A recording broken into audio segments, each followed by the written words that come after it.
Ji welcome back friends. I am Sadiq Hussain and you are watching Biologism.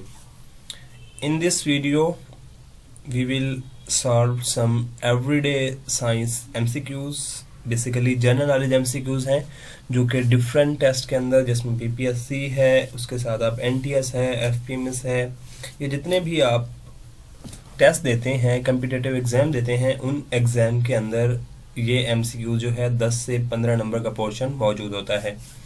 उन MCQs को हम solve कर रहे थे और उन सॉल्व करने की आज हमारी जो है वो चौथी क्लास है, चौथा लेक्चर है, जिसमें हम मुसलसल MCQs को सॉल्व करते आ रहे हैं। आज का वीडियो ट्यूटोरियल जो है वो शेयर करते हैं, लेकिन उससे पहले आप तमाम लोगों से रिक्वेस्ट है कि अगर अभी तक आप लोगों ने हमारा चैनल सब्सक्राइब नहीं किया तो इसे ज़रूर सब्सक्राइब कर लें। जी पहला MCQs है, the principle used in radar in the same is the same as that of sonar. In radar we use radio waves, whereas sonar we use. अच्छा, there are two different process or phenomena. पहला process आपके पास यहाँ पे radar है। जैसा कि आप जानते हैं, रेडार किसी भी कंट्री के डिफेंस सिस्टम के अंदर एक मजबूत जो है वो पिलर है और इसकी मदद से आप डिफरेंट जो एरोप्लेन होते हैं उनकी लोकेशन को फाइंड आउट करते हैं। जबकि सोनार जो है इसके बारे में आप कम्प्लीटली स्टडी कर चुके होंगे या होपफुली जो आपकी मैट्रिक की क्लासेस होंगी कि विद इन सीज और ओशन के अंदर जो डिफरेंट मेटल्स वगैरह या वो चीज़ें निकाली जाती हैं उनकी डीप लेवल से, तो उसको बाय द प्रोसेस ऑफ सोनार जो है वो निकाला जाता है। वो ये कहता है कि जो आपके पास रेडार है उसके अंदर आप रेडियो वेव्स को यूज़ करते हैं, जबकि सोनार के अंदर कौन सी वेव को यूज़ किया जाता है। ऑप्शन ए में है जी रेड वेव्स, ऑप्शन बी में है इंफ्रारेड वेव्स, सी में है अल्ट्रासोनिक वेव्स और डी के अंदर है जी सुपरसोनिक वेव्स। सोनार के अंदर हमेशा याद रखिएगा अल्ट्रासोनिक वेव्स जो हैं उनको यूज़ किया जाता है। रेडार के अंदर रेडियो वेव्स और सोनार के अंदर अल्ट्रासोनिक वेव। इस तरह हमारा जो है वो पहला MCQs क्लियर हुआ।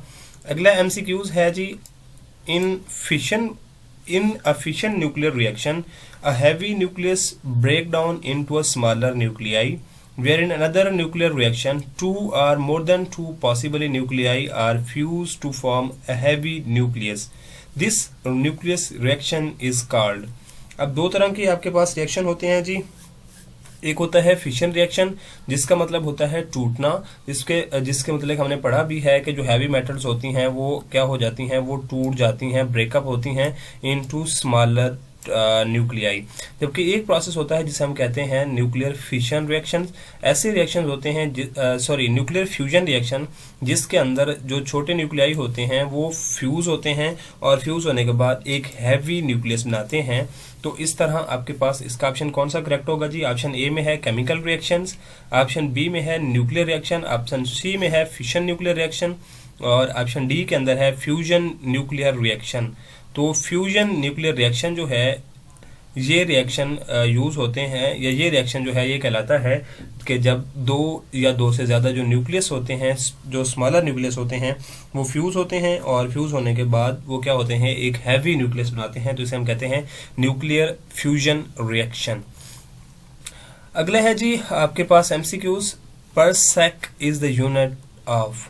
ये पर सेक जो है is the unit of energy, time, power, distance. पर सेक जो है ये आपके पास यूनिट है डिस्टेंस का। डिस्टेंस का यूनिट आपने मीटर भी पढ़ा होगा, लेकिन जब हम एस्ट्रोनॉमिकल डिस्टेंस को फाइंड आउट करते हैं तो उस टाइम जो हम यूनिट यूज़ करते हैं उसे हम कहते हैं पर सेक। तो आपके पास एस्ट्रोनॉमिकल डिस्टेंस के अंदर जो यूनिट यूज़ होगा दैट इज़ पर सेक। तो ऑप्शन डी जो है वो करेक्ट हुआ जी। आगे हम मूव करते हैं और आगे आपके पास है जी German silver is an alloy of. कि अब जो जर्मन सिल्वर है वो किस चीज़ का अलॉय है? ऑप्शन ए में जी मेटल दिए गए। अच्छा, एक चीज़ आपने याद रखनी है, ये हम पहले भी डिस्कस कर चुके हैं काफ़ी दफ़ा, कि अलॉय जो होता है वो कम्बिनेशन होता है टू डिफरेंट मेटल का। तो यहाँ पे सिल्वर अलॉय है जिंक एंड निकल का, कॉपर एंड जिंक का, कॉपर एंड निकल का एंड देन कॉपर एंड स्ट्रेनिका। तो सिल्वर के अंदर कॉपर जरूर होती है और उसके साथ जर्मन सिल्वर के अंदर निकल मौजूद होता है। सो ऑप्शन सी जो है that is correct one. Copper and निकल जो है ये इनका जो अलाय होता है उसे हम जर्मन सिल्वर कहते हैं जी। नेक्स्ट एमसीक्यू है जी, continent Antarctica lies at the north pole, south pole, middle of the earth and equator. So जैसा कि आप जानते हैं कि अंटार्कटिका के ऊपर जैसे एक आपने कॉमन सुनी होगी कि वहाँ पे लाइफ जो है वो इतनी ज़्यादा पॉसिबल नहीं है क्योंकि वहाँ पे बहुत ही ज़्यादा बर्फ़ जो है वो है। तो ये आपके पास साउथ पोल के ऊपर मौजूद होता है। That is the seventh continent of the world of the universe and that is present on the south pole, continent Antarctica. Then ji next MCQs है temperature of a dead body is, कि dead body के अंदर जो temperature होता है वो क्या होता है जी, 0 degree centigrade, 37 degree centigrade, room temperature और the temperature of the place where it is kept. So एक चीज़ आपने याद रखनी है, नॉर्मल ह्यूमन बॉडी और डेड बॉडी का जो टेम्परेचर होता है वो हमेशा डिफरेंस होता है।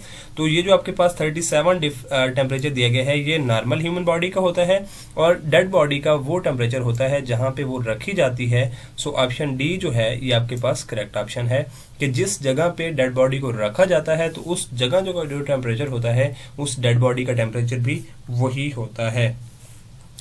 आगे जी हम फर्दर नेक्स्ट एमसीक्यूज की तरफ मूव करते हैं जी। नेक्स्ट एमसीक्यूज है Lactometer is a type of hydrometer which is used to measure the specific gravity of honey. B में है water, C में है milk, D में है जी olive oil और E में है none of these.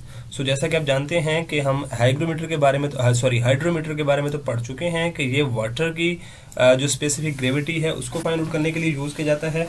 जबकि लैक्टो आप जैसा कि जानते हैं लैक्टेज एंजाइम से है, लैक्टेज के बारे में आप जानते हैं कि वो मिल्क के अंदर प्रेजेंट होता है। तो इस तरह ऑप्शन सी जो है वो करेक्ट हुआ कि जो लैक्टोमीटर है वो मिल्क के अंदर स्पेसिफिक ग्रेविटी को फाइंड आउट करने के लिए यूज़ किया जाता है। नेक्स्ट एमसीक्यूज है जी, cusec is the unit of area, time, distance और नन ऑफ दीज। सो जैसे हमने परसेक के बारे में पढ़ा है जी कि वो डिस्टेंस का यूनिट है, तो क्यूसेक किस चीज़ का यूनिट होगा, इसको हम अभी सॉल्व करते हैं जी। लेकिन यहाँ पे जो ऑप्शन दिए गए हैं उनमें से ये किसी चीज़ का नहीं है।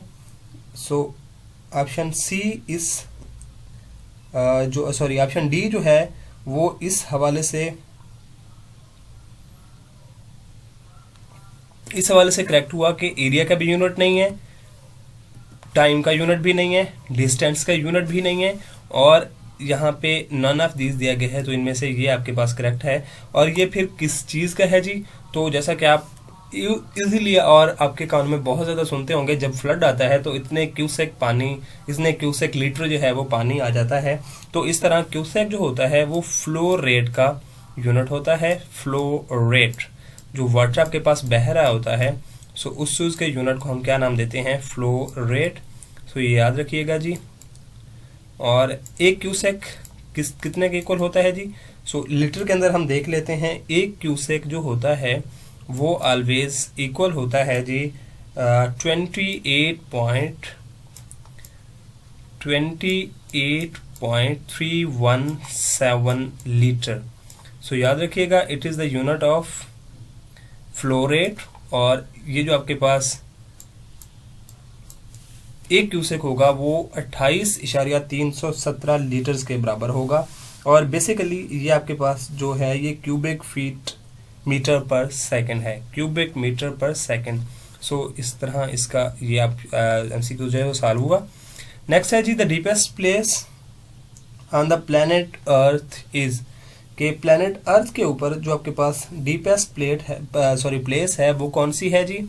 ऑप्शन ए में है जी ट्रेंच, ऑप्शन बी में है मैरानिया ट्रेंच, ऑप्शन डी में है जी मैंग्रोव और ऑप्शन डी के अंदर है ग्रूव और ई के अंदर है जी none of these. So the deepest placed is Mariana Trench. So option B is correct one.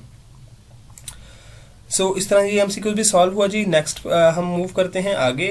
Then जी है the twinkling of a star is caused by, twinkle twinkle little star how I wonder, like वो आप याद रखते होंगे, आपने पढ़ी होगी जी, बहुत मज़े की छोटी सी पोइम थी। ऑप्शन ए में है जी रिफ्लेक्शन ऑफ लाइट, बी में है पोलराइजेशन ऑफ लाइट, सी में अंदर है जी रिफ्रैक्शन ऑफ लाइट, और डी के अंदर है इंटरफेरेंस ऑफ लाइट। तो ये सारे जो फिनोमेना हैं ये लाइट के अंदर होते हैं। रिफ्लेक्ट बैक होती है, पोलराइज्ड मीन पोल में क्रिएट हो जाती है, रिफ्रैक्ट होती है, पास आउट तो करती है एक मीडियम को, वहाँ पे एंगल में चेंज आता है, और डी के अंदर जो है वो सॉरी इंटरफेरेंस के हवाले से बात की गई है। तो इंटरफेरेंस में ये होता है कि लाइट, जब एक वेव्स लाइट की दूसरी वेव्स को क्या कहते हैं डिस्टर्ब करती है तो उसे कहते हैं इंटरफेरेंस। सो यहाँ पे जो आंसर है जी that is refraction of light. So option C जो है इसकी वजह से आपको स्टार्स की ट्विंकलिंग जो है वो बहुत ज़्यादा देखने को मिलती है। नेक्स्ट जी एमसीक्यूज की तरफ हम मूव करते हैं। नेक्स्ट एमसीक्यूज है जी the magnifying power of simple microscope can be increased by increasing focal length of the lens, decreasing focal length of the lights, C में है जी लेंस ऑफ लार्ज अपर्चर, और डी के अंदर है जी lens of short aperture. So जैसा कि आप जानते हैं कि जो माइक्रोस्कोप की मैग्नीफाइंग पावर होती है वो उसकी फोकल लेंथ के हमेशा इन्वर्सली रिलेटेड होती है। सो ऑप्शन बी जो है वो करेक्ट हुआ कि decreasing the focal length of the lens, आप जो मैग्नीफाइंग पावर है माइक्रोस्कोप की वो इंक्रीज कर सकते हैं।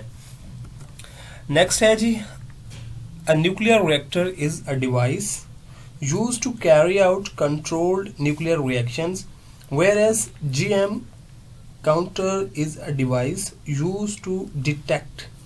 अब आपने याद रखना है कि यहाँ पे जो न्यूक्लियर रिएक्टर के बारे में बात की गई है, इसका काम बेसिकली जो न्यूक्लियर रिएक्शन हो रहे होते हैं जिनके अंदर न्यूक्लियर फिशन और न्यूक्लियर फ्यूजन रिएक्शन है, उनके अंदर जो मूवमेंट ऑफ न्यूट्रॉन होती है उसको कंट्रोल किया जाता है बाय न्यूक्लियर रिएक्टर।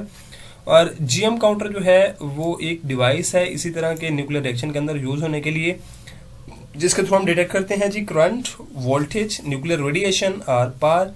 सो इसके थ्रू जीएम काउंटर के थ्रू जो है आप यूज करते हैं कंट्रोल करते हैं, डिटेक्ट करते हैं न्यूक्लियर रेडिएशन को।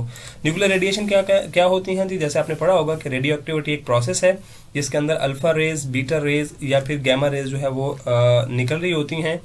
सो उस टाइम के जो इन रेज को डिटेक्ट किया जाता है that device is named as GM counter. Next है जी a body can escape the gravitational pull of Earth if it is thrown up to the velocity of 20 mile per second, 60 mile per second, 7 mile per second, 10 mile per second। ये phenomena और ये velocity आप drive कर चुके हैं first year की class, first year की class के अंदर, आई थिंक फर्स्ट ईयर में था, वहाँ पे आपने फर्स्ट ईयर की फिजिक्स के अंदर आपने ये पढ़ा होगा कि जो ग्रेविटेशनल पुल होता है ऑफ द अर्थ, उससे अगर हम एस्केप वेलोसिटी के साथ बॉडी को ऊपर फेंक दें तो वो क्या होती है, आप उसकी जो है ग्रेविटेशनल पुल से बाहर जा सकते हैं। तो वहाँ पे आपने इसकी वैल्यू फाइंड आउट की हो गई। तो ग्रेविटेशनल पुल से बचने के लिए जो एस्केप वेलोसिटी थी उसकी वैल्यू थी जी 7 miles per second. So option C is correct one. Next है जी night vision is possible with the help of red light. Night vision is possible with the help of red light, violet light, infrared rays और ultraviolet light। So night vision जो है वो possible होती है with infrared rays। So option C is correct one। Night vision का मतलब ये है कि आप चीज़ों को रात के टाइम अंधेरे में बहुत इजीली जो है वो देख सकते हैं और उनको ऑब्जर्व कर सकते हैं। तो उनके लिए आपको इंफ्रारेड रेज जो हैं वो चाहिए होती हैं। नेक्स्ट है जी myopia is a defect of human eyes, it can be corrected by using lens called.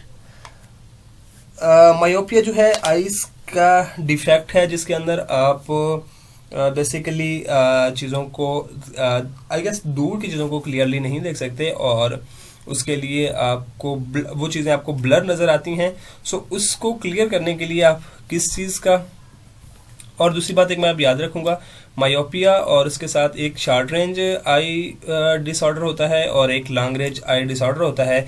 मैं होपफुली ये उम्मीद करता हूँ कि जो बायोलॉजी के या ज़ूलॉजी के स्टूडेंट हैं वो इसका आंसर जो है वो कमेंट सेक्शन में ज़रूर बताएंगे। सो उनसे ये है तवक्को रहेगी या होप उनसे रहेगी, एक्सपेक्टेशन होंगी उनसे। सो इसको हम कैसे ख़त्म कर सकते हैं? नंबर ऑप्शन ए में है जी कन्वेक्स लेंस लगा के, बी में है कनकेव लेंस लगा के, और सी के अंदर है जी सिलेंड्रिकल लेंस लगा के, और डी के अंदर है प्लानो कन्वेक्स लेंस लगा के।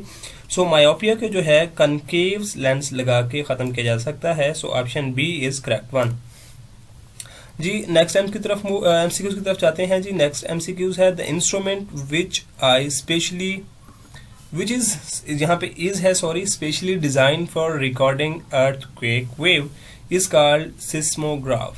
सो ऐसा इंस्ट्रूमेंट जिसके थ्रू आप अर्थ क्वेक के अंदर जो वेव्स आती हैं उन वेव को मेजर करते हैं, उससे आप कहते हैं seismograph. Which measures earthquake wave on diatonic scale, Fahrenheit scale, Richard scale, और डी के अंदर है जी सेल्सियस स्केल। तो यहाँ पे बेसिकली उस सेस्मोग्राफ के यूनिट के हवाले से बात की गई है। तो जो आपके साथ सेस्मोग्राफ होता है, इसका स्केल जिसके थ्रू ये उन अर्थक्वेक वेव्स को मेजर करता है, उसे हम कहते हैं रिक्टर स्केल या रिक्टर स्केल भी बोला जाता है। So option C is correct one. Sorry. Next MCQs है जी in humans most nutrient molecule are absorb by small intestine, stomach, liver, large intestine और नन ऑफ दीज। तो ये ह्यूमन के डाइजेस्टिव सिस्टम से एमसीक्यूज लिया गया है जी। और आपको पता है कि जो अब्जॉर्प्शन होती है मेनली वो ह्यूमन के अंदर स्मॉल इंटेस्टाइन के अंदर होती है। So option A is correct one. So mostly जो न्यूट्रिएंट्स होते हैं वो स्मॉल इंटेस्टाइन के अंदर माइक्रोविलाई के थ्रू जो है वो एब्जॉर्ब किए जाते हैं। नेक्स्ट है जी cobalt is a material which is, कि कोबाल्ट जो है वो एक मटेरियल है, मेटल है बेसिकली। और ये क्या होता है जी? ऑप्शन ए में है strongly attracted by the magnet, कि मैग्नेट इसको बहुत ज़्यादा स्ट्रांगली अट्रैक्ट करता है। Not attracted by the magnet, not a magnet, और वीकली अट्रैक्टेड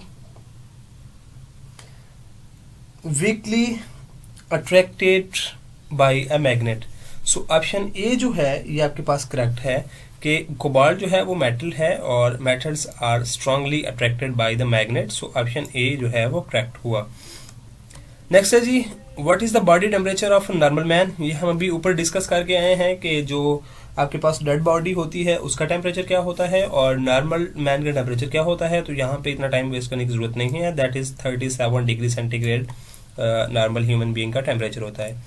नेक्स्ट है जी which one of the following helps in clotting of blood, के ब्लड को क्लॉट करने के लिए कौन सा विटामिन दिए गए हैं यहाँ पे नेसेसरी है जी। विटामिन ए है विटामिन बी, ऑप्शन बी में है B2, B1 था एंड B2। ऑप्शन सी में है विटामिन डी, और डी के अंदर है जी विटामिन के। सो आपके पास सबसे पहली बात तो ये है कि आपके पास ब्लड क्लॉट होता क्या है या ब्लड क्लॉटिंग क्या होती है। जब भी आपको कहीं पे कट आता है और उस कट आने की वजह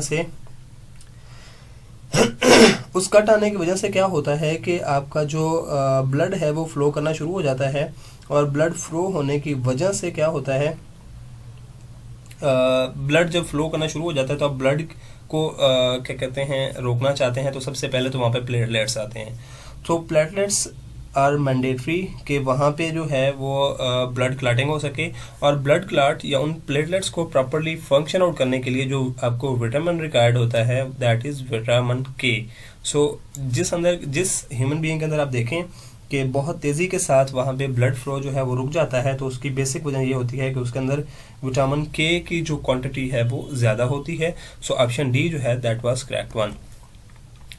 नेक्स्ट है जी total volume of blood in a normal human adult is, के एक नॉर्मल ह्यूमन बीइंग के अंदर जो टोटल ब्लड फ्लो होता है वो कितना होता है, सॉरी ब्लड की जो वैल्यू है वो कितनी होती है, वॉल्यूम जो है वो कितना होता है। ऑप्शन ए के अंदर है जी 5 to 6 लीटर, बी के अंदर है 3 to 4 लीटर्स, सी के अंदर है 8 to 10 लीटर्स, और डी के अंदर है 10 to 12 लीटर।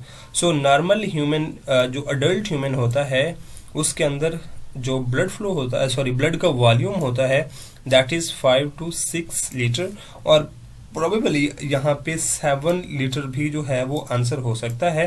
सो 7 लीटर तक प्रोबेबली जो ब्लड का वॉल्यूम होता है वो एक नॉर्मल एडल्ट ह्यूमन बीइंग के अंदर मौजूद होता है। नेक्स्ट है जी, red blood corpuscles are formed in liver, bone marrow, kidney and heart. सबसे पहले तो आपको पता होना चाहिए कि रेड ब्लड corpuscles से मुराद क्या है। रेड ब्लड corpuscles से मुराद रेड ब्लड सेल्स हैं, और रेड ब्लड सेल्स के अंदर जो है वो मेनली हीमोग्लोबिन होती है, जो कि बॉडी के डिफरेंट टिश्यूज तक क्या करती है, ऑक्सीजन पहुंचाती है। तो जो रेड ब्लड सेल्स होते हैं या रेड ब्लड corpuscles होते हैं वो बेसिकली बोन मैरो के अंदर बनाए जाते हैं। बोन मैरो क्या होता है जी, आप जिसे देखते हैं जिसे हम बेसिकली गोदा कहते हैं, और ये जो है वो कम्पैक्ट बोन के इनसाइड पे जो मटेरियल मौजूद होता है उसे बेसिकली बोन मैरो कहा जाता है, और वहाँ पे जो रेड ब्लड corpuscles हैं उनकी फॉर्मेशन होती है। नेक्स्ट है जी, how many bones are there in adult human being? 210, 260, 206 and 300। So it is a very easy question. आराम से आप इस क्वेश्चन को सॉल्व कर सकते हैं, लेकिन एक बात का ख्याल रखिएगा कि जो बहुत ज़्यादा इजी क्वेश्चन आते हैं तो बहुत से स्टूडेंट जो हैं वो जल्दी में कहीं और जगह उसको टिक कर देते हैं। सो इस तरह जो है वो याद रखिएगा। और दूसरी बात ये याद रखिएगा कि बच्चों के अंदर या न्यू बॉर्न बेबी के अंदर जो है वो बोन्स कुछ और होती हैं, और अडल्ट ह्यूमन बीइंग के अंदर जो बोन्स होती हैं वो कुछ और होती हैं। सो अडल्ट के अंदर जो बोन होती हैं वो 206 होती हैं, और अगर न्यू बॉर्न बेबी है, इसको मैं NB लिख रहा हूँ, मीन न्यू बॉर्न बेबी, तो यहाँ पे जो बोन्स होती हैं वो 310 होती हैं। और 310 से क्या होता है, वो फ्यूजन होना शुरू हो जाती है, और फ्यूज होने के साथ साथ क्या होती है कि जब अडल्ट ह्यूमन बीइंग बनता है तो वहाँ पे जो बोन्स की वैल्यू है वो या क्वांटिटी है वो 206 हो जाती है। नेक्स्ट है जी, tibia is a bone found in. कि टीबिया एक ऐसी बोन है जो कि ह्यूमन बीइंग के अंदर मौजूद होती है, और ह्यूमन बीइंग के अंदर कहाँ पे मौजूद होती है जी? ऑप्शन ए के अंदर स्कल है, ऑप्शन बी के अंदर आर्म है, ऑप्शन सी के अंदर लेग्स है, और ऑप्शन डी के अंदर फेस है।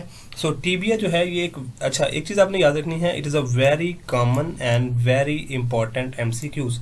सो ये आपके पास लेग के अंदर जो है वो मौजूद होती है। So option C is correct one. Next है जी, the largest part of human brain is. Human brain का लार्जेस्ट पार्ट कौन सा है? ऑप्शन ए में है मेडुला ऑब्लांगेटा, बी के अंदर है जी सेरिब्लम, सी के अंदर है सेरिब्रम, और डी के अंदर है none of these.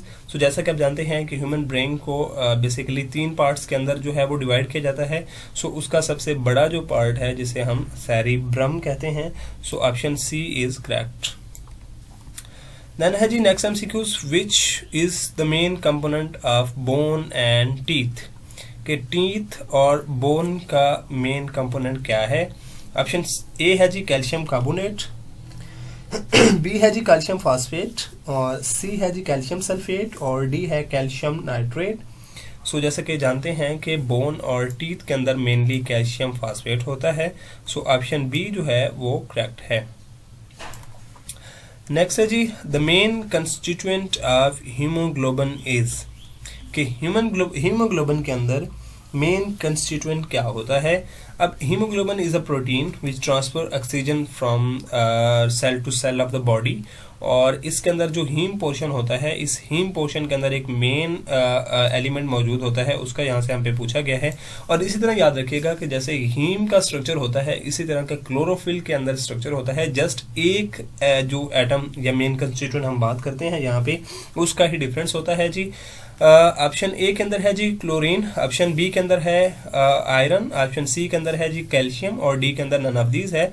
So haemoglobin के अंदर बेसिकली आयरन होता है, और क्लोरोफिल जो है उसके अंदर आपने याद रखना है नाइट्रोजन तो उसके राउंड पे होते हैं जिसे जो पायरोल रिंग बनाते हैं, और उनका जो मेन कंस्टिट्यूएंट होता है उसे मैग्नीशियम कहते हैं। सो याद रखिएगा क्लोरोफिल के अंदर मेन कंस्टिट्यूएंट जो है होगा वो मैग्नीशियम होगा। देन जी नेक्स्ट MCQs है, the main function of kidney is. कि किडनी का मेन फंक्शन क्या है? जैसा कि इसके बारे में हम कल डिस्कस कर चुके हैं कि kidney is the main pillar of our excretory system.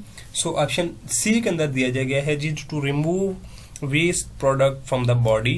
तो kidney is the main organ of respiratory system. So option C is correct one. Then जी the function of haemoglobin is, अभी हम पढ़ चुके हैं जी कि इसका काम जो है वो ट्रांसपोर्टेशन ऑफ ऑक्सीजन होता है from cells to different cells, from blood to different cells of the body. So option A के अंदर जी इसका करेक्ट आंसर मौजूद है। सो ऑप्शन ए जो है वो करेक्ट हुआ। देन है जी नेक्स्ट एमसीक्यू की तरफ हम मूव करते हैं। नेक्स्ट एमसीक्यूज आपके पास, which of the following gland secrete tears. Tears जैसा कि आप जानते हैं कि ये आइज से आते हैं। अब खुशी के आंसू भी हो सकते हैं और गम के आंसू भी हो सकते हैं। तो these are secreted by lacrimal gland. So option A is correct one. There is call for prayer, so wait करते हैं हम।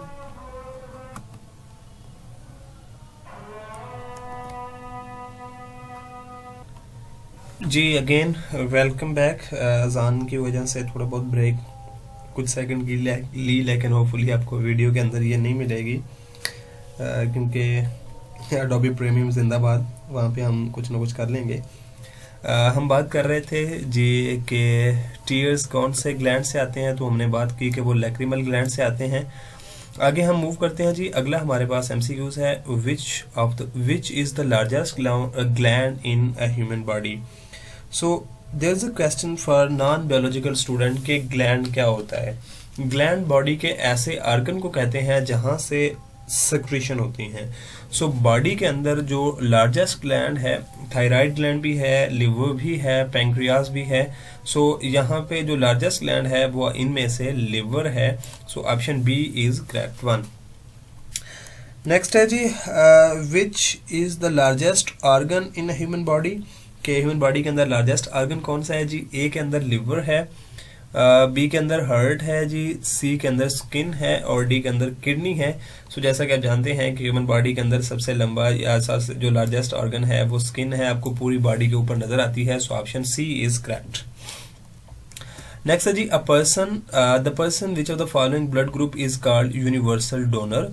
के यूनिवर्सल डोनर कौन सा है जी। ऑप्शन ए के अंदर ओ है, ऑप्शन बी के अंदर ए बी है, ऑप्शन सी के अंदर ए है और ऑप्शन डी के अंदर बी है। सो यूनिवर्सल डोनर ये हम जो अपनी कल का लेक्चर था, लास्ट लेक्चर था लेक्चर नंबर 3, उसके अंदर भी डिस्कस कर चुके हैं। वहाँ पे बात थी यूनिवर्सल रिसिपिएंट की, तो आज बात है जी यूनिवर्सल डोनर की। तो ब्लड ग्रुप ओ जो होता है ये यूनिवर्सल डोनर होता है और ये जो आपके पास ए बी है ये यूनिवर्सल रिसिपिएंट कहलाता है। यूनिवर्सल रिसिपिएंट का मतलब ये है कि ये हर ब्लड ग्रुप से ब्लड जो है वो रिसीव कर सकता है। नेक्स्ट है जी, the gland in the human body called the master gland. के मास्टर ग्लैंड क्या कहलाता है। अब मास्टर ग्लैंड उसे कहते क्यों हैं।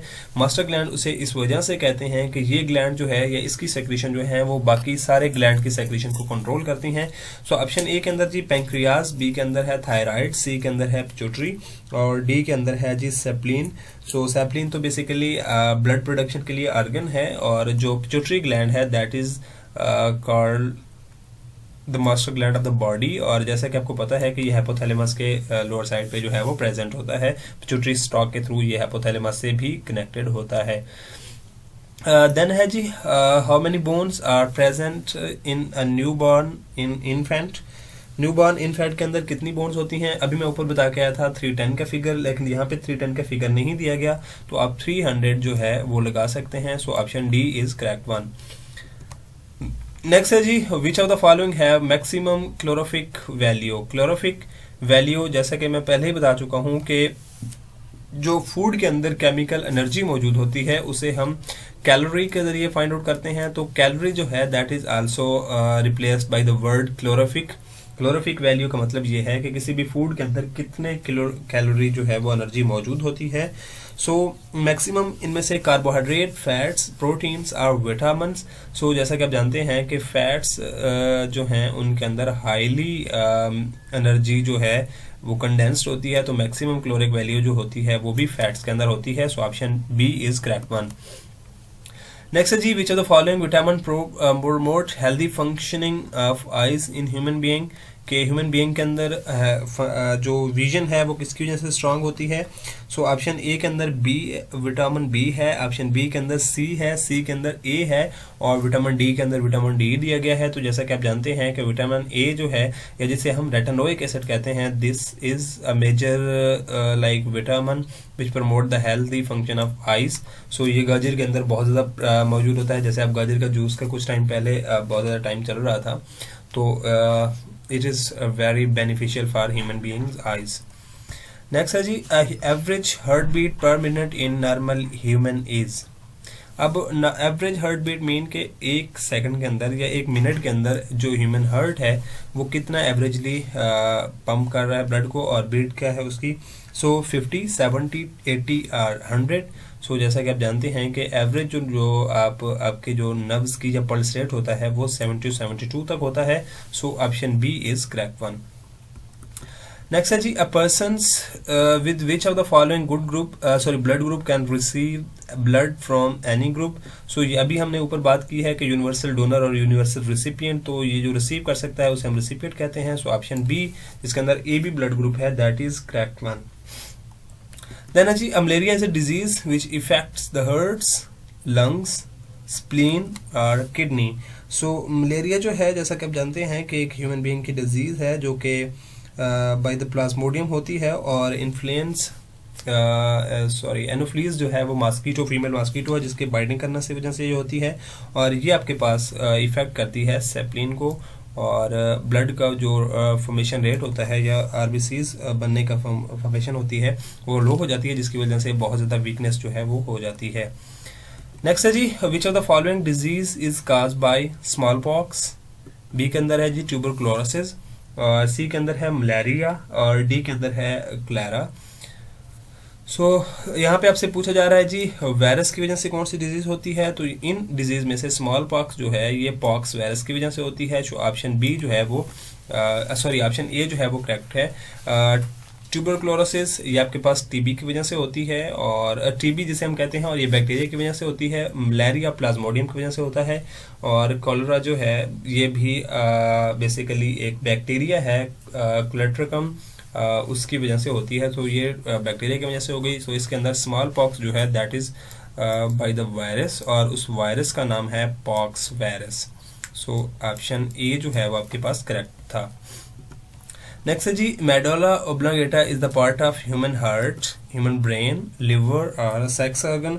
तो it is a very common question कि ये आपके ब्रेन के अंदर एक पार्ट है जिसे मेडुला ऑब्लांगेटा कहा जाता है। ये प्लेयर्स और मेमोरी से रिलेटेड जो है वो फंक्शन करता है, फीलिंग्स भी यहाँ से ही आती हैं। So option B is correct one. Next जी myopia is a disease connected with ears, eyes, lungs और ब्रेन। सो अभी हम ऊपर जो है इसके बारे में डिस्कस कर रहे हैं कि इसको क्या कहते हैं फिगर आउट करने के लिए जो आप लेंस यूज़ करते हैं वो कनकेव लेंस यूज़ करते हैं, और मायोपिया जो है वो इज आइज की जो है वो डिजीज है। So option B is correct one. Next है जी leukemia is a disease of lungs, blood, skin और नर्व्स। सो यहाँ पे ल्यूकीमिया के बारे में आप इजीली जानते हैं कि इसके अंदर ब्लड का फ्लो जो है वो क्लॉटिंग की वजह से सही नहीं रहता, ब्लड की शेप, सेल्स का शेप और साइज भी जो है वो चेंज हो जाता है। सो ऑप्शन बी जो है it is a correct one कि ये ब्लड के अंदर होने वाली डिजीज़ का नाम है ल्यूकीमिया। देन जी short sightedness can be corrected by using. अच्छा यहाँ पे जो मैंने क्वेश्चन किया था वो आपको मिल चुका है उसका आंसर कि शॉर्ट साइटेडनेस जो है वो करेक्ट होती है by using the concave lens. So option इसके अंदर बी जो है वो करेक्ट है, और मायोपिया भी शॉर्ट साइटेडनेस को कहते हैं कि आपको जो नज़दीक की चीज़ें होती हैं वो सही तरीके से नज़र नहीं आती। So option B is correct one. Then जी नेक्स्ट आपके पास एमसीक्यूज है trachoma is the disease of. Trachoma जो है वो किस चीज़ की डिजीज़ है। सो ऑप्शन ए के अंदर है लिवर, ऑप्शन बी के अंदर है आइज, ऑप्शन सी के अंदर है जी लंग्स, और डी के अंदर है kidney. So trachoma is the disease of an eye और it is due to the bacteria। और इसमें के अंदर क्या होता है जी, इस पर हम फर्दर जो है वो एक लेक्चर के अंदर ज़रूर डिस्कस करेंगे। नेक्स्ट है जी MCQs हमारे पास ECG is used for the diagnosis of the element of brain, heart, kidney और lungs। सो जैसा कि आप जानते हैं ECG stand for electrocardiograph, सो आप हार्ट के लिए, जैसे कार्डियक बेसिकली हार्ट को कहा जाता है, उसके साथ मसल्स जो मौजूद होते हैं उनको कार्डियक मसल्स कहा जाता है। सो ईसीजी जो है वो डायग्नोस की जाती है या डायग्नोस करती है हार्ट बीट्स को। So option B is correct one. Next है जी dialysis. Dialysis is use for the treatment of kidney failure, heart weakness, brain disease, none of these. So dialysis जो है एक ऐसा प्रोसेस है जिसके अंदर आप ब्लड को सफा करते हैं या ब्लड की सफाई करते हैं, क्लीननेस की जाती है, उससे वेस्ट मटेरियल को निकाला जाता है। सो ब्लड के अंदर क्लॉट बचते क्यों है? Due to the failure of kidney. So option A जो है वो करेक्ट वन। यहाँ पे किडनी फेलियर की ट्रीटमेंट के लिए जो हम प्रोसेस यूज करते हैं उसे हम डायलिसिस कहते हैं। नेक्स्ट है जी the most important stimulant in tea leaves is. कि टी जो हम आप मेनली आप टी पीते हैं भी हैं, सम बहुत ज़्यादा टी लवर्स बहुत से लोग होते हैं लाइक मी भी। तो उनके अंदर जो स्टिमुलेंट होता है जो कि हमारे माइंड को स्टिमुलेट करता है बेसिकली, वो कौन सा एलिमेंट होता है जी? ऑप्शन बी के अंदर है ब्रूसीन, सॉरी ए के अंदर ब्रूसीन है, बी के अंदर कैफीन है, और सी के अंदर जी फिनाइल एलानिन है, और डी के अंदर थियानिन है। सो टी लीव्स के अंदर जो मेन बेसिकली इंपॉर्टेंट या एलिमेंट मौजूद होता है या स्टिमुलेंट के तौर पर जो वर्क करने के लिए एलिमेंट यूज होगा वो कैफीन है। So option B is correct one. अच्छा, एक चीज़ आपने याद रखनी है, जो स्मोकर्स होते हैं या स्मोकिंग करते हैं वो जो एलिमेंट उनको स्टिमुलेंट वो लेते हैं वो कोकीन होता है, और टी के अंदर जो या टी लीव्स के अंदर जो स्टिमुलेंट यूज होता है वो कैफीन होता है। सो कैफीन और कोकीन के अंदर या निकोटीन के अंदर जो है वो अपने डिफरेंस जो है वो याद रखना है। आई एम सॉरी, वो निकोटीन होता है ना कि क्यूकेन। देन जी नेक्स्ट एमसीक्यूज है, Dolly is the name of first clone sheep, first clone monkey, first test tube baby और फर्स्ट ह्यूमन फॉसल। सो डॉली के बारे में आप जानते हैं कि जब क्लोनिंग स्टार्ट हुई थी तो क्लोनिंग स्टार्ट करते वक्त जो पहली शीप जिसे क्लोन किया गया था उसे डॉली का नाम दिया गया था। और डॉली के बारे में इम्पॉर्टेंट जो फिनोमेना है वो ये है कि वो अपनी मदर से पहले ही मर गई थी, या उसकी डेथ जो है वो पहले ही हो गई थी अराउंड अबाउट 1779 और समवेयर 1879, इनमें से जो फिगर है मुझे याद नहीं आ रहा एग्जैक्टली, लेकिन इस टाइम में जो एक स्कॉटलैंड के एक साइंटिस्ट थे जिन्होंने सबसे पहले डॉली को क्लोन किया था। और क्लोन का मतलब ये होता है कि जो उनके पेरेंट सेल हैं उन्हीं सेल से आइडेंटिकल्स कापीज जो है वो उनकी तैयार करना, जिसे हम क्लोनिंग कहते हैं। सो यहाँ तक आज के वीडियो ट्यूटोरियल का एंड हुआ। होपफुली आज के कुछ इंपॉर्टेंट एमसीक्यूज जो हैं वो आप समझ चुके होंगे। अगर आपको आज की वीडियो ट्यूटोरियल अच्छी लगी है तो इसे लाइक ज़रूर कीजिएगा और शेयर करना मत भूलिएगा। मिलते हैं नेक्स्ट वीडियो ट्यूटोरियल में, तब तक के लिए दीजिए इजाज़त। अल्लाह हाफिज़।